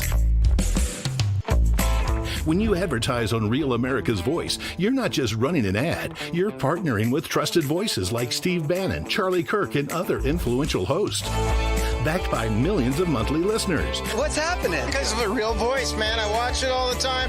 Real America's Voice rocks.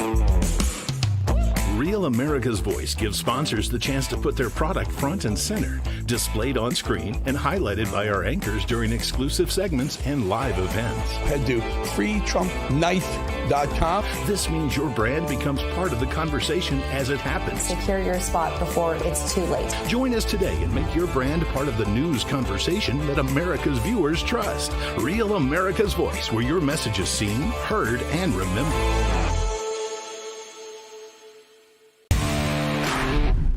Hi, this is Chris from Colorado. I'm drawbridge in the Getter Chat. I trust no one for my news except Real America's Voice. So if anyone asks, I was never here.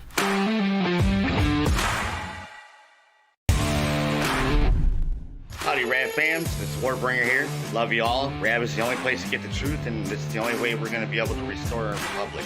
Love you all. See you in the chat.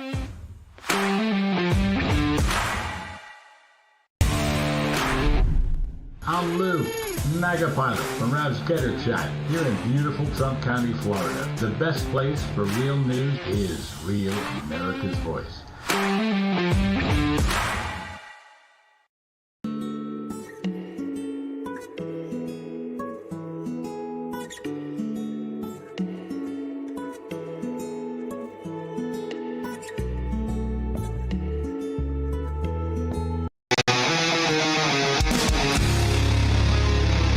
Welcome back, everybody. More of our roundtable coming up in just a second, but I want to tell you about Y-Refi. Y-Refi is an amazing company that's built on two ideas: helping investors, helping students. So if you are an accredited investor, if you don't know you're one, you can call them and they'll help you figure that out. You can earn up to 10.25% on your investment, and that interest rate is fixed. You can invest from 1 to 5 years, or you can spread your investment over those terms to best suit your need. It's all up to you. Maximum flexibility guaranteed. and your interest is calculated daily. It's paid out monthly. You can take it off the board as profit, put it in your back pocket, in your wallet, your bank account, or you can reinvest it, whatever you choose. And just a word about these guys. These are great patriots that love this country. They love working with students, and they provide actual solutions in the marketplace, and they're doing things the right way. You can trust them with your money. So without further ado, call them, 877-80-INVEST, 877-80-INVEST, or visit them online at investyrefy.com. That's investyrefy.com. Make sure you review the private placement memorandum and scan that QR code to view the disclosures at your leisure. Why Refi? Investing in America's future. And we go back to our Gen Z roundtable discussion. When I see these memes, I die laughing. But it's gone too far. And that's the line we have to draw. And I think that we have to be able to, as a conservative movement, as conservative teens, be able to draw this line, find this distinction, because we're going too far and we're getting to a culture that's desensitized to information. Are you on a lot of group chats, or Yeah. do you have like group chats within Instagram? Yeah, or? I mean, I don't really message on Instagram. No, for sure. I mean, people with my school, people from my Turning Point chapter. I mean, Henrik. Like, these are the people that I'm communicating with on social media. And I think sometimes I take a step back and I say, okay, I've been sent something from someone who's even a conservative on these platforms, these memes, and it's like, what are we doing? What are we going too far with this? Is this? It's getting unsensitive, and that's where I'm starting to be like, we need to draw the line here. Okay, we'll dive into what you mean by that in a bit, but you go. I'm on X for politics, and then I'm on Instagram for social stuff, and I'll send reels back and forth with people. But I've only got one TikTok so far. No TikTok with you guys? No TikTok. No, I think Instagram. but I don't have like online friends that I don't know in person. I think that's a little strange. Okay.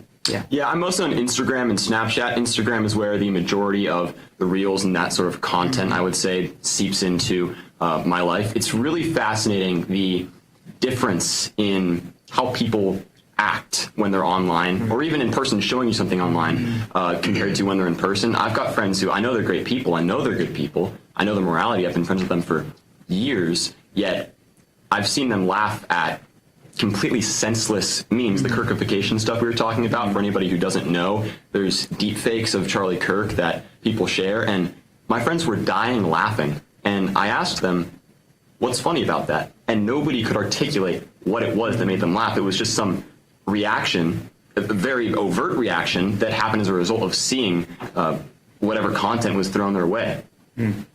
Yeah, I mean, I'm on TikTok and Instagram, and then we message on Snapchat. And, Henrik had said, there's so many of these accounts that create the exact same memes over and over and over again, to where it just fills up the algorithm.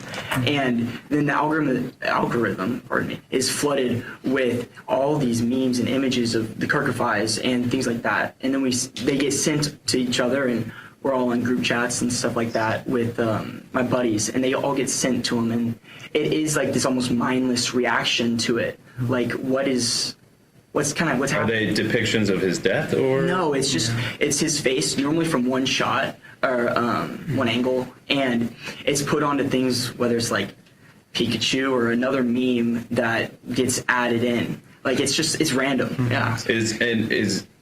I've heard the Charlie's featured in this, but what other things are we seeing in this meme? What's common? Epstein, to be honest with you, that's one of the main features. Trump, JD Vance, Diddy. What? Yeah. Diddy. He did. Yeah. That's a big one. And I mean, they'll put. I mean, I see images on my feed every day of like AI photos of Charlie like with Diddy and Epstein. Like that's what's getting pushed out. So it's from the lefties. Yeah, but honestly, I think it's also now starting to become, this culture synonymous with like the uber far right culture as well, kind of the Groyper culture and all of that, and that's really kind of starting to get tied in now too with this. Is the joke just like anarchic stuff that is just Charlie with Epstein is funny because it's absurd? Will it have a political point at all? I don't think it necessarily has a political point, but I also think it's somewhat of a mockery. I think that, we hold Charlie to such a high value, and also like, Turning Point is making so many posts honoring Charlie. We're conveying his message. And I think the left, their way to respond, because they're completely improper, is to just try to mock it as much as possible. How do you do that? You make an AI photo of him with Epstein. That's the way they find to mock him. I mean, it's ridiculous. And, go ahead. Yeah, it goes to the desensitization, I think. People see these things, and even if there's not really any value or meaning behind them, people will see jokes made about Charlie. That's the big one we've been talking about here. But Epstein, Diddy, like we're all talking about. And there's not value behind it, but when people see that, it becomes more ingrained in their minds, I think. And just when they interact with serious topics in the real world, some of that unthoughtfulness, let's say, seeps into their own reactions in real life. And I think that's where we've got some concern. Well, it's blurring of reality. It is. It's sowing sort of confusion implied. You talk about brainwashing as a word. Yeah. It over time, you could see how this would start to kind of like seep into somebody's actual thinking, right? Yeah, and it's like with Epstein, right? Epstein was a horrible person, right? What he did was inhumane, horrible. But the memes, they almost normalize who he is. And so when people think of him, it's like they think of the memes and his island and things like that. They don't so much think about how bad of a person he was. Well, and by juxtaposing him to Charlie, who was a tremendous human, an American martyr and a Christian martyr, and juxtaposing him with Epstein, you're almost conveying some of Charlie's goodness on Epstein and conveying some of Epstein's evilness onto Charlie. Absolutely. So you're sort of blurring everything and melding it into one whole. I don't necessarily think that anybody who's perpetuating these memes or creating these memes ever intended it to be this way.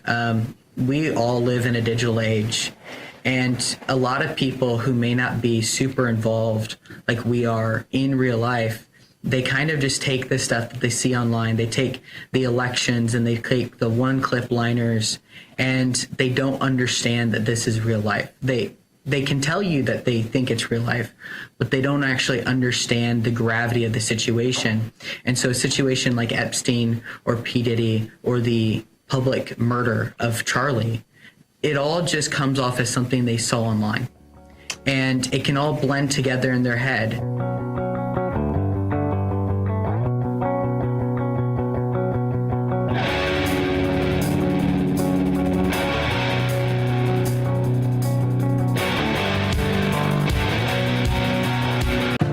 Tired of the radical left destroying our country? Looking for a real conservative alternative? Our country is under attack. The America we know is at risk of not being that way. The radical left wants to destroy America. We're not going to let that happen. The younger generation needs you to stand up and lead. It's an inside-out strategy. This is more than an organization. This is a movement. We're here to save the country. AMAC is a family, over 2 million patriots strong. I am an AMAC member, by the way. AMAC gives you the training, resources, and tools to be a citizen soldier. Each one of us can make a difference, and that's what AMAC shows every day. Plus, real benefits like travel discounts, insurance, and Medicare guidance. We are stronger together. Our rights don't come from government. Our rights come from God. RAV family, let's stand with AMAC. To extinguish all the evil that we see around us. Scan the QR code right now or go to amac.us/RAV and let's take our country back together.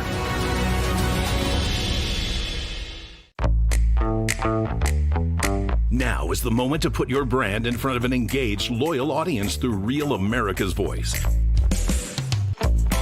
When you advertise on Real America's Voice, you're not just running an ad, you're partnering with trusted voices like Steve Bannon, Charlie Kirk, and other influential hosts. Backed by millions of monthly listeners. What's happening? Because of a real voice, man. I watch it all the time. Real America's Voice rocks. Real America's Voice gives sponsors the chance to put their product front and center, displayed on screen and highlighted by our anchors during exclusive segments and live events. Head to freetrumpknife.com. This means your brand becomes part of the conversation as it happens. Secure your spot before it's too late. Join us today and make your brand part of the news conversation that America's viewers trust. Real America's Voice, where your message is seen, heard, and remembered.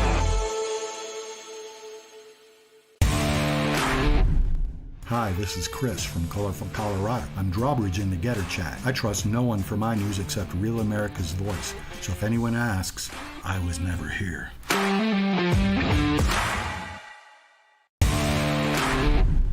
Howdy, Rad fams. It's Warbringer here. Love you all. Rab is the only place to get the truth, and this is the only way we're going to be able to restore our republic. Love you all. See you in the chat.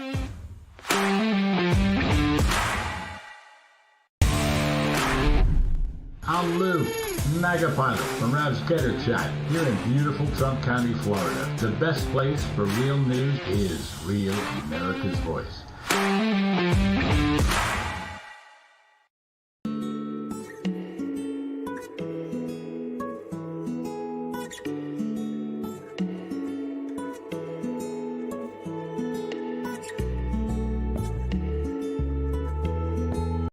But the Save America Act still stuck. Senate apparently wants to go on vacation for a month. Obviously, this is a big issue for you. What are your thoughts? I am amazed that the Senate can't get that approved. Let me ask you about the DSA and the socialists upsetting the political left with radical candidates that they seem to hate America, sir. How dangerous, though, are these people? They get made fun of by people on the right, but it seems dangerous. When they're facing these lunatics, they have to be very strong. You have to let them know that it'll be a very short-lived high. Anthony Fauci took the fifth 111 times. Don't you find that a bit shocking? Well, his lawyers told him to do that. He probably did the right thing from a legal perspective. And I'm actually completing a book right now about Providence and American presidents. I'm writing a chapter about you as we speak. Well, give me the information. I'll give it a truth. I'll make it a number one business. Give me that information. Well, I certainly will.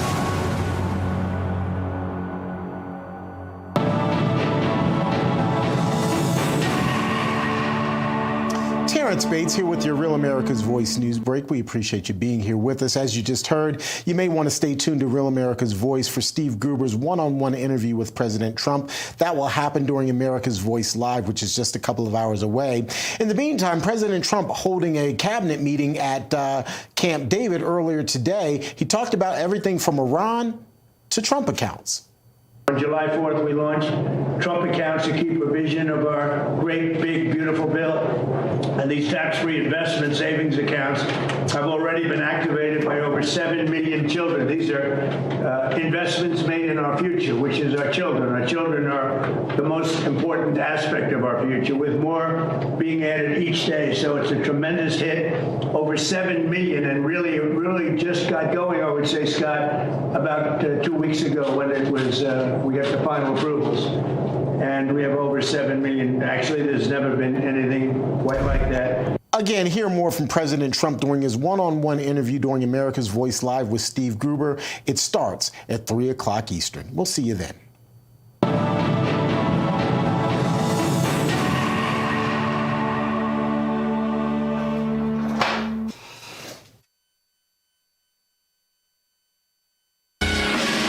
Relentless in spirit.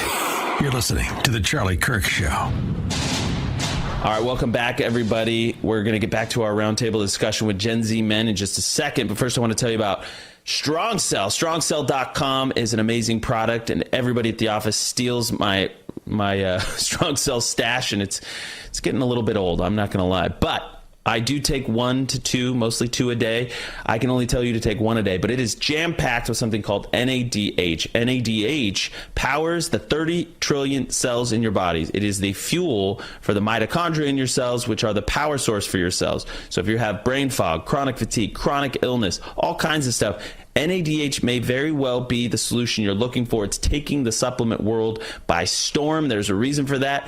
And the breakthrough is this. You used to have to go into a clinic and get an IV stuck into your arm, pay hundreds of dollars to get NADH into your system. No longer is that the case. Strong Cell has the breakthrough technology to get it into your cells directly. So please check it out today. StrongCell.com, promo code Charlie for 20% off and a 90-day risk-free money-back guarantee. One more time. That is StrongCell.com, Promo code Charlie for 20% off and a 90-day risk-free money-back guarantee. And by the way, Dr. Oz says it has the best anti-aging metrics of any supplement out there. So you don't even have to take my word for it. Take his if you want. So we're going to head back now to our roundtable discussion at Chapter Leadership Summit with Turning Point students. These are all high school Gen Z men. They're going to be voters soon. It's worth listening to them. And sometimes I think that just because of everything that's happened in our lifetimes, obviously everybody goes through something in their lifetime, but I feel like ours, with it all being digitally recorded and all this stuff coming out through the 24-hour news cycle, through social media, that they don't necessarily take it as seriously as they should. And it just turns into memes and jokes, and it's never taken seriously. And if I may touch on that real quick, and you guys tell me if I'm wrong, but I think within the past 5 years, specifically, we've lived through COVID, and I think we've seen a huge decrease in morality over the past 5 years. 100%. I think COVID was a big factor in that, because all of a sudden people were staying at home. They were not seeing their family members. They were not seeing their friends, and they were scrolling. They were on TikTok, Instagram. And I think that had a huge effect, because just to be clear, you guys were all about 12 when correct. COVID happened. And that's a dangerous age to be on social media. I think everyone could agree that, a 12-year-old probably shouldn't be scrolling. You all were on social media? You all had access? Did you all have iPhones already at that time? I'm very grateful I wasn't at the time. Yes.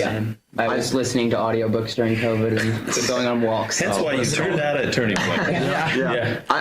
Yeah, go ahead. Yeah, I wasn't too engaged personally in social media, but the thing is, even if you yourself are not on social media, you still get a lot of that content just by osmosis, because all your friends, all the people around you are, and they're so heavily engaged in it that it's almost impossible to avoid.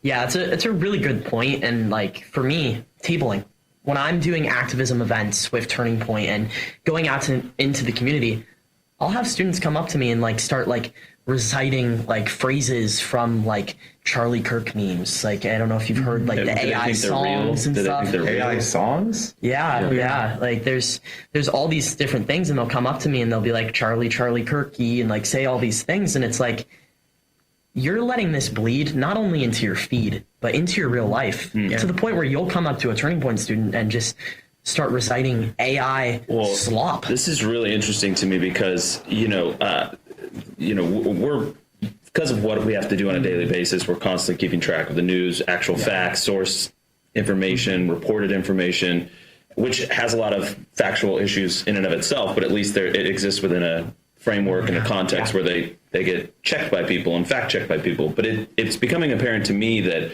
with so much of this like fake content just controlling your guys' algorithms, you're probably, especially when you're tabling, you're confronting a lot of just nonsense, a lot of like garbage that people probably assume is real on some level, and it turns out it's just completely fabricated. Is that fair to say? Yes, absolutely. And it's gotten to the point also where I think that this is not fully mainstream media, but media personalities are also kind of pushing this forward. Like you talk about like people like Nick Fuentes, like they're in their super chats on their podcasts talking about these memes, addressing this, and it's that when you see a real person then talking about it, not only are you seeing these reels, this AI slop, but you're seeing real people talking about this and regurgitating it, and it starts influencing. And honestly, I think it's terrible. It's starting to influence young men, especially. And the scariest part about some of these influencers is that it's not actual people watching their entire live streams or their entire videos.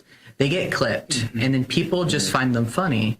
But when you're perpetually watching that and it goes into your brain, we know that biblically what comes into your brain, what you hear, what you consume, it turns your heart and it changes your heart. Okay, so it's a good transition point because we didn't establish this. You guys are obviously here. You're acknowledging that there's an issue. You have some grounding in some good moral framework. How many of you are Christians or Catholics? Are you Christian, Protestant? I'm Catholic. Catholic? Yeah.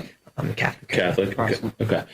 Do you feel like that has been basically why you've been able to navigate some of this stuff and keep your head on straight? Absolutely. Okay. Absolutely. I think without my Catholic Christian moral framework, I don't know how I would endure And that's scary to me. I mean, when I talk with my parents or grandparents, they didn't encounter this sort of stuff in high school. No, because the wider culture still had its head on mostly straight. Yeah. Right. And now what you guys are revealing is that outside of our Christian culture, which is sadly a subculture now, which we want to change, but that it's increasingly frightful out there, essentially. Yes. Yeah, absolutely. Which is your lived experience.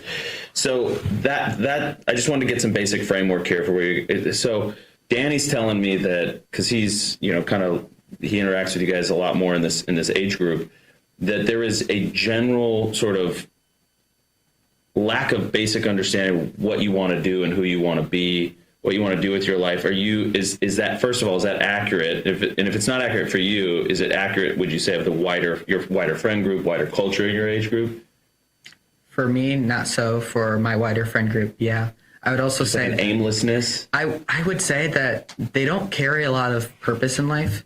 The main reason why, some of these memes don't really come across my feed anymore because I don't interact with them, because I believe that if something doesn't build me up, it tears me down. And I don't want that in my life. Well, other people, they're not really looking at what builds them up. And I think that they're very apathetic, not only to politics, not only to the mainstream media, they're apathetic to life in general. And they don't know what's going on in life. They don't want to know what's going on in life. I have so many friends that just, they don't care. And I try to talk to them and have genuine conversations about, hey, life actually matters. You're not 18 forever. There is a world after this, and you have to find out what your purpose in life is, because what drives for me is not this life, but where I'm going afterwards. Okay. Do you guys agree with that? Is there a general apathy that you are encountering with young men in your generation? I would say that I've definitely noticed that among many people, there is a sort of intentional but unaware self-destruction. And I'll explain what I mean. That's a bit of an oxymoron. But I'll look around, for example, I took a photography class this past year, black and white photography. And so when I was in the darkroom, I would look around and you just see blue light from people's phones shining in their faces. It felt like I was in some dystopian future looking around. And people are so engrossed in, I'm talking mostly about social media when I say the self-destruction, in scrolling, in looking at reels, in talking superficial conversations, that often I think we miss out on real experiences in the real world. And I've definitely noticed that, and I'm blessed to have had that perspective, and I'm trying to back off from social media and go out and experience the world. But it's definitely difficult. Like we were talking about earlier, social media is so ingrained in so many of our peers' lives that it's hard to avoid, even when you really want to. Yeah, I mean, I think drive is something that really is lacking ambition, in drive, Gen Z. Yeah. So like my family owns small businesses, and I've said to my friends multiple times, hey, if you guys are looking for a summer job, if you're interested, and I'll have friends say to me, why would I work? What is the purpose? What? Yeah. And I think that people have lost all ambition, they've lost drive, and they've lost a sense of care. It's a sense that they don't care. They don't care about authority. They don't care about social anything. media is literally turning your generation into like mush. You go numb. You go numb in your mind. Absolutely. Yeah. And even the thought I've had since looming over this is also that AI has exploded a lot in the last few years. What do you and people even plan to do? Because I've had this thought where if I was giving my sisters advice, because they have young kids, I don't know what I would tell them what their kids should study, for example, because I don't know what will actually even exist in 10 years. Yeah. Do you guys know what you want to do? Are you worried that what you want to do will no longer be doable? No, not quite so bad. I think my dad has always said this. He's like, AI cannot replicate this. It can't do what we're doing right now. Right. And so I think what finds value is to finding things that are going to be sought after, people skills, right? Yesterday, one of the speakers was talking about how AI, even if it takes some jobs, that's going to raise the demand of other jobs, right? And so it's specializing in things that are unique to you and unique to humanity almost. Yeah, but you have good parenting, you have good moral framework from your faith and things like that. generally speaking, we're talking about this sort of apathetic, mushy existence of just being like glued to your digital device that's in your hand, this blue light image. I'll probably never forget that, actually. It's a really powerful description of everybody in an IRL environment where you're supposed to be looking at something physical, and yet they're all... It's floating heads. That's all I saw. Yeah, that's a fascinating image. So drive, this lack of it, is this... Do you feel this as well, like when you're thinking about your generation? Or do you still feel like there's a lot of ambition? When it comes to my generation, I would say yes. When it comes to me personally, no. Okay. And then on AI, like I want to go into politics, so I don't think AI is going to be taking my job there. But in terms of a lot of the things that job would require, writing anything like that, I'm definitely scared that AI is going to be taking over from that. Like why would a company hire people to do it when they can just have an AI to do it? And I think that also contributes to some of the apathy of our generation, because people use AI in school to do their homework, but then they also can This is interesting. Mm-hmm. This is interesting. So you asked the question like about AI and is it contributing to apathy? And it sounds like the answer is yes, but kind of in a backwards way. Yeah. Because it's not that they're going one-to-one, well, AI is just going to take my job. What's the point? They're probably like using it, and therefore it's like contributing to this like overall kind of mush brain. Replacing their thinking. It's replacing their thinking. Yeah. Yes.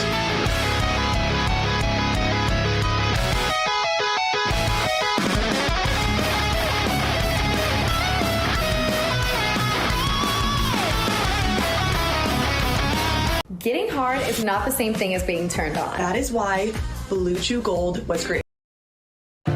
Tired of the radical left destroying our country? Looking for a real conservative alternative to the woke AARP? Meet AMAC, the Association of Mature American Citizens. Over 2 million strong, AMAC is fighting for faith, family, freedom, and our sacred Constitution. As a member, you get powerful everyday benefits. Huge discounts on travel, hotels, restaurants, shopping, and entertainment. Plus major savings on vision, dental, auto, home, and life insurance. We'll help you navigate Medicare and Social Security with honest America First guidance. Plus, you'll receive AMAC Magazine, uncensored news, legislative alerts, and real grassroots tools to make your voice heard and take our country back. Patriots, this is your moment. If you love America and want to defend it for the next generation, join the fight. Scan the QR code right now or go to amac.us/RAV. Fight back. Let's make America great again. When it's breaking, we're moving. Breaking news. Breaking news. News doesn't sleep. At Real America's Voice, we don't get to crash or lose focus. That's why we drink Soldier Fuel to stay ahead of the chaos, because we do this for you. So good. Soldier Fuel has no sugar, so no crash. Now that's a game changer. Here we go, all of us. Wow, that's good. I'm fueled up now. Used by the U.S. military every day. Now available to you. This is huge. Built by Patriots for Patriots. Now it's time for you to do the Soldier Fuel Challenge. Order Soldier Fuel, film yourself cracking one open, and taking the Soldier Fuel Challenge. Upload your video at soldierfuel.com/challenge, and you'll be entered to win a free shipment of Soldier Fuel. That's what I'm talking about. Your video could also be featured on air. Just scan the QR code on your screen or go to soldierfuel.com/challenge to enter. Drink what the RAV hosts drink. Soldier Fuel. Let's go.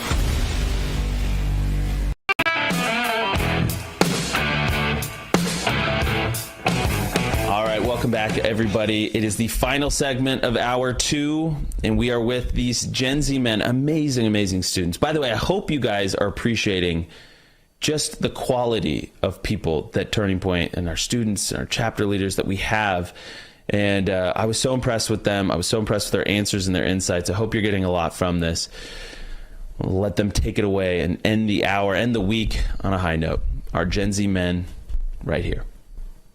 But what's interesting about AI now is there's this new culture on the left, specifically for a builder, for someone that wants to innovate, AI is truly the paintbrush to the artist, right? AI is something that's revolutionary for people. Like for myself, my chapter, we actually have a vibe-coded AI website that we use for all of our meetings, for check-ins, for different things. But the problem is now the left, they've come up with this idea that AI is evil, data centers are taking up our water, all these things. And Now they're pushing forward, don't use AI, but what are these people going to do? What are they going to do when the world changes and they don't change with it? And now the left, to counteract like our new economy, is saying, oh, we're not going to use AI and we're going to sit around and take welfare checks because they're unwilling to use AI because it's immoral. I don't understand. I think that when it comes to the AI, people have always tried to find a way outside of doing their work. I can remember when my brother was my age and my mom scolded him for copying a paper off of online. You know, people have always tried to find a way out, especially our generation. And one thing, especially with my chapter, that I've been trying to focus on is why. Why does it matter? Obviously. Why does what matter? Anything matter. Why does something belong in your life? Why should you do something? You know, we live in an age now where you can almost you can avoid any work.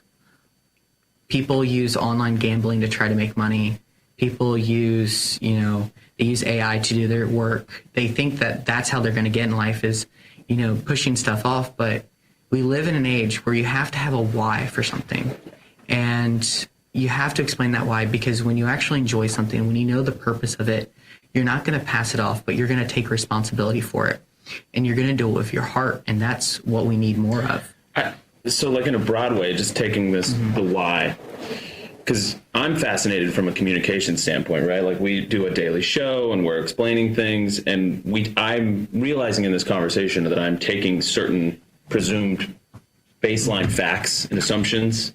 I'm taking them for granted with your generation, right?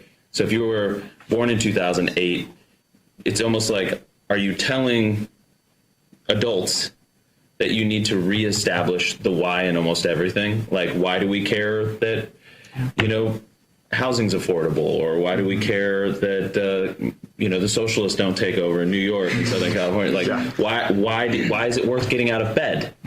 Why is it worth pursuing a career? Why is it worth it? Like, is that kind of what you're saying? Like basic fundamental, because I would have assumed, some semblance of ambition could be assumed in most people. You're telling me that if you were born in 2008, 2009, that maybe I shouldn't have assumed that. People like the idea of the end result, but not the hard work. And it's hard work and overcoming obstacles that drive development. And when people avoid that hardship, they don't develop in the same way. And that's, I think, a bit of a scary prognosis for our generation and the future of our country and the world, honestly. Yeah. So would you say that there's a lack of ambition, or is it unfocused ambition? Unfocused. And what do they aspire to, if anyone? Yeah, what does your generation want? What do they want out of life? Success. Fame. Money. Define fame. success. Fame. Okay, yeah. Social media fame. Okay. Yeah, social media fame. Clicks. Yeah. That's like the most common ambition? Maybe it's a searching for human connection off that, because fame, clicks, that sort of thing, it's a sort of, people want to connect. They want to have a group they can call their own and someplace they can call family among other people. And a lot of people are misguided in believing that being on social media often is going to provide that, when it doesn't. It pulls them further away from that. But the more they're involved in that social media, the less they realize that, and it just continues. Yeah. I think go ahead. I was just going to say, you have to take the step off of social media. Maybe social media is a great tool for connecting with people around you, but if that's all it is and you just stay sending reels back and forth and you never actually have a human interaction, you've gained virtually nothing. Social media is a good tool when you use it right. But we grew up in a way where, my parents didn't have experience with social media, so I didn't have like an Instagram teacher who was like, use this responsibly. Yeah. So when we were just thrown into COVID as 12-year-old kids, it's like, this is the only way we can have a human connection now. That kind of formulated our minds. And I get a lot of hope being here because I'm surrounded around a lot of like-minded people. Yeah. And it gives me a lot of motivation to keep moving forward. But I think my generation is missing that. Because we grew up in a way where we had no one educating us on how to have human connection when you can't see people face to face. There's been proposals lately in the U.S. and other countries to essentially ban kids 16 or under or 18 under from a lot of social media websites, or heavily neuter what they're able to see and receive, or basically heavily regulate social media for people who are minors. Would you guys agree with I that have idea? a big concern for that, actually. I think that when you take that away, people just want it more, and there will always be workarounds. There will always be ways to get through things. My school, for example, they block a lot of online websites and games and stuff so kids aren't messing around during class. People use VPNs. They get around. There's always a way to get around that roadblock, and that's putting a Band-Aid on the issue. It's not solving it. I think somehow, some way, there needs to be a cultural shift. People need to become more aware and actively seek hardship and seek human interaction in the real world, not on their phone. Yeah. I think it's a cultural change. It's not something you can just change by writing it into law. I think that the issue is I'm homeschooled. I live in a very Christian homeschooled community. I have been my parents have taught me, they help me experience these things like social media, but they guide me through it, teaching me how to do these things. Now, I have friends who their parents said, you're not allowed to have social media until you're 16, 18. Now they're 18, 20, 2 years down the line, and they turn out the same way. And they're also the people who push out the Kirkified memes. And it's not pushing it off. I advocate for teaching. I believe regulation should be in place, but you also need to teach how to responsibly use social media and how to put down the phone at times. I think that's a big thing, is you need to teach them, put down the phone, go pursue other things. And when you're scrolling something, you need to ask yourself, does this contribute to my life, or is this contributing to human connection? I honestly don't scroll unless my friends are sending me stuff now. And it's a way that we can actually bond over stuff we see rather than just interacting with a computer algorithm. All right, everybody. I hope you enjoyed that. I certainly did. We're grateful for you. We'll see you on Monday. Much, much more coming on Monday. Got a big announcement, too, on Monday morning you're not going to want to miss. Until then, we'll talk to you soon. So my friends have all switched to Pure Talk because I told them they could save a bunch of money on a super. Tired of the radical left destroying our country? Looking for a real conservative alternative to the woke AARP? Meet AMAC, the Association of Mature American Citizens. Over 2 million strong, AMAC is fighting for faith, family, freedom, and our sacred Constitution. As a member, you get powerful everyday benefits. Huge discounts on travel, hotels, restaurants, shopping, and entertainment. Plus major savings on vision, dental, auto, home, and life insurance. We'll help you navigate Medicare and Social Security with honest America First guidance. Plus, you'll receive AMAC Magazine, uncensored news, legislative alerts, and real grassroots tools to make your voice heard and take our country back. Patriots, this is your moment. If you love America and want to defend it for the next generation, join the fight. Scan the QR code right now or go to amac.us/RAV. Fight back. Let's make America great again. When it's breaking, we're moving. Breaking news. Breaking news. News doesn't sleep. At Real America's Voice, we don't get to crash or lose focus. That's why we drink Soldier Fuel to stay ahead of the chaos, because we do this for you. So good. Soldier Fuel has no sugar, so no crash. Now that's a game changer. Here we go, all of us. Wow, that's good. I'm fueled up now. Used by the U.S. military every day. Now available to you. This is huge. Built by Patriots for Patriots. Now it's time for you to do the Soldier Fuel Challenge. Order Soldier Fuel, film yourself cracking one open, and taking the Soldier Fuel Challenge. Upload your video at soldierfuel.com/challenge, and you'll be entered to win a free shipment of Soldier Fuel. That's what I'm talking about. Your video could also be featured on air. Just scan the QR code on your screen or go to soldierfuel.com/challenge to enter. Drink with the RAV hosts drink. Soldier Fuel. Let's go.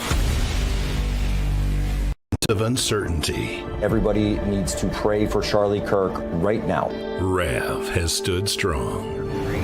We're not going to tolerate this stuff anymore. Turn that anger into motivation to save this nation. When we move together, there is power. The cries of this widow will echo like a battle cry. This is more than news. It's a movement. This revolution of people taking their countries back. A turning point. A chance to be part of something greater than yourself. Scan the QR code and stand with RAV. The story isn't over, and neither is your part in it. Step in, be counted, be heard. Together, we are RAV. We will achieve American greatness. And we are just getting started.